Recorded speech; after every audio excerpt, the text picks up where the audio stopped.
Evet, sezonun son ebişkesi. Son ebişke mantarı sezonun.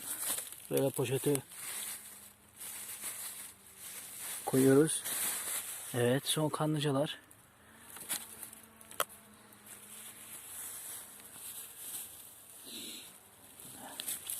Evet, ebişke. Tekrar bir ebişke daha. Anam.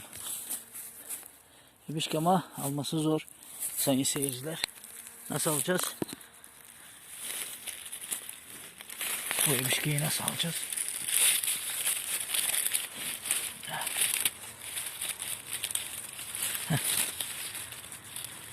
Alabildiğimiz kadar alacağız. Evet, bu da ikinci ebişke. Buradan keseceğiz. Kesemedik. Evet.